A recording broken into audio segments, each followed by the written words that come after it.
But I haven't drank tequila in years. I started doing tequila shots, and it got a little out of hand. I was singing way off key. My singing voice wasn't with me. It was bad news. And I was apparently, I was getting a little physical with the lady in front of everybody. Like, I'm sorry, I'm used to my old life where you just have no shame or dignity or class or anything else. And I'm trying to reintegrate back into society. Sorry that I tried to butt in front of people. No, it got out of hand. Your boy don't get me wrong. I was a great time on tequila. Fantastic time.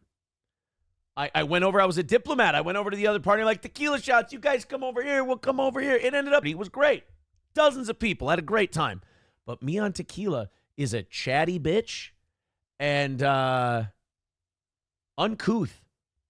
Mr. Farty, did you catch them on the local news? I didn't watch the report. I heard about it, but I didn't watch it. It's just, that's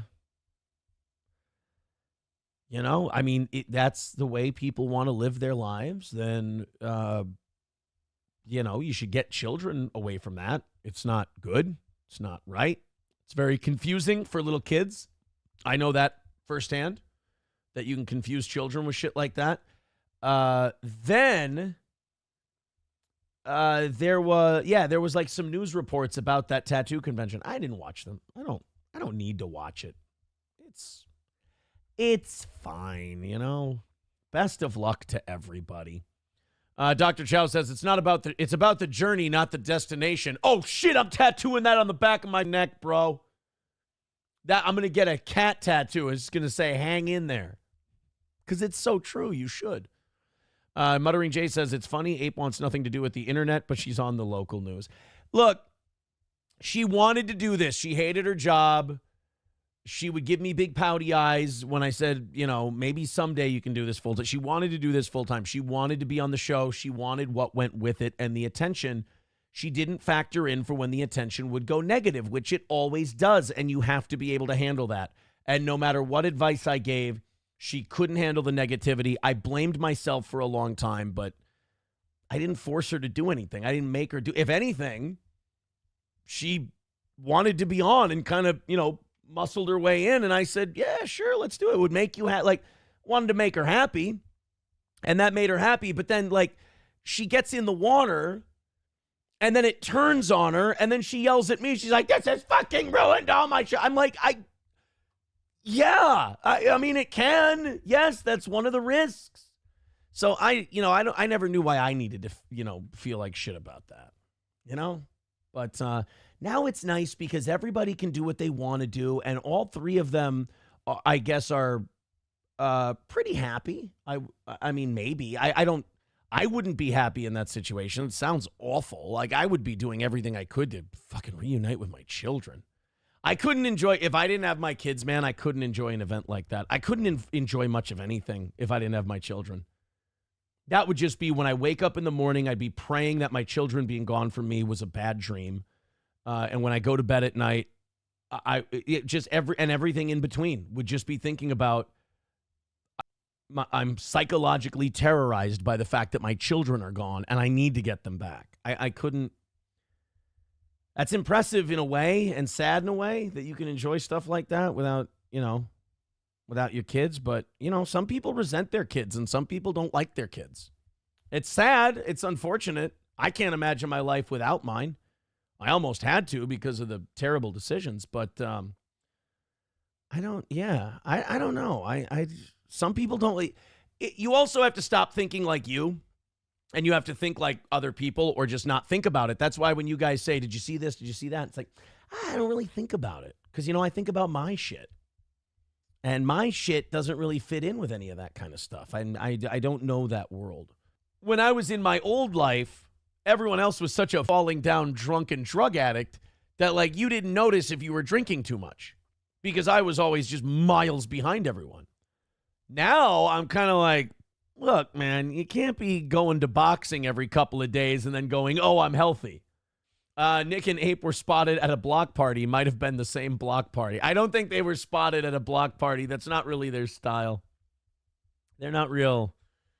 They're not real social butterflies in that way. Muttering Jay says, did you and Slam Piece get matching tats this weekend? Yeah, we got matching tats this weekend. What we did was we went to a novelty t-shirt store and we found the hackiest, lamest novelty t-shirt we could find and we put it on our arms. It was great. Oh boy, did I dodge a bullet. Coke bullet, literally. Oh, I shouldn't do that. I do feel bad. Like, that's a life. I almost wouldn't wish it on my worst enemy, but, you also have to be, you also got to think about yourself, too, and just go, God, did you dodge one? I mean, I didn't because it kind of took away years of your life, but you did dodge a bullet. I just saw that septum caved in, and I was like, oh, God, I thought it took longer than that for a septum to cave in. Oh, that is so sad. But you know what? I yelled at for like trying to confront and help that, and I got called all kinds of terrible shit, so I guess I don't feel too bad. Dr. Chow says, your assessment of April's thigh tat was perfect. It's cool at first, and then you finish on it a few times, and it's whatever. Well, but isn't that kind of everything? Everything you think is cool, and then it becomes yours, and then it's like, so much of life is like the pursuit or the chase. Chow, I don't know if you're a pro wrestling guy, but like they always say like chasing the belt is always cooler than when they actually have it. Like anytime you chase something and then you get it and you're like, oh my God, I've always wanted this. This is great. And then inevitably you're going to get sick of it. It's unfortunate, but that's the way we're built. Joe Smash says you were making her into an okay second mic. Like, well, guys, I know some people don't like to admit this, but I'm very good at this. And I can, I can coach other people up. None of the people who have ever worked on this show ever had any broadcasting experience ever. Corey never did. Adrian never did. Oz never did. Pete never did. Matt, Johnny, none of them had broadcasting experience. They just came on. Slamantha says, what if Arcada's just gifted April their spare home and it's all hers now? Well, I think that's what they did. Well, yeah, I don't think you can gift it, but in all but name, it's hers. Pretty sure.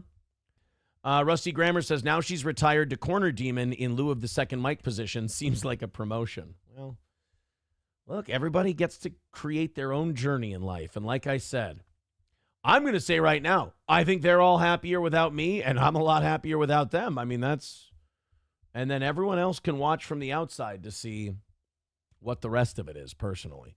Aaron, me and my wife and I are looking for a circ. Those aren't code words.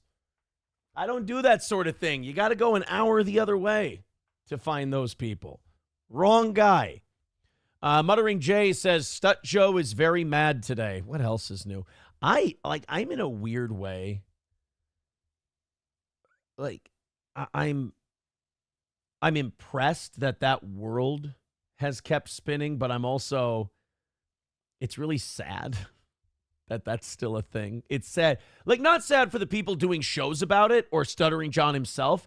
More like the people that are entertained by it and choose to use it as their preferred form of entertainment and they financially keep it going. I guess it's because they think all these people are foolish and they just want to encourage them to continue being foolish and let this be their life. But it's just, there's something, like when I think about that Dabble thing still being a thing, I get sad for society.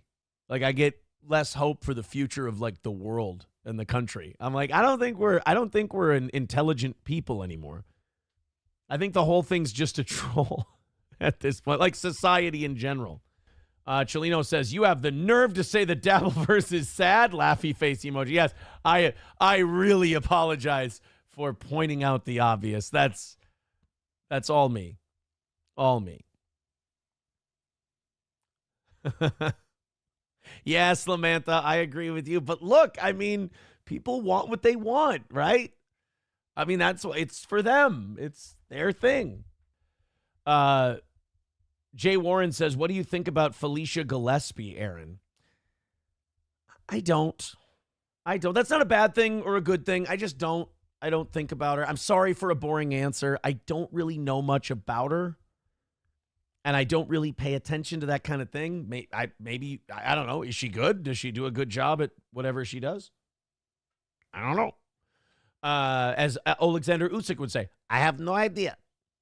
Rusty Grammer says, I'm sad for those that dabble or whatever. There's so much more in life than a nobody radio persona. The guy always sucked. Hey, wait a minute. I'm a nobody radio. Oh.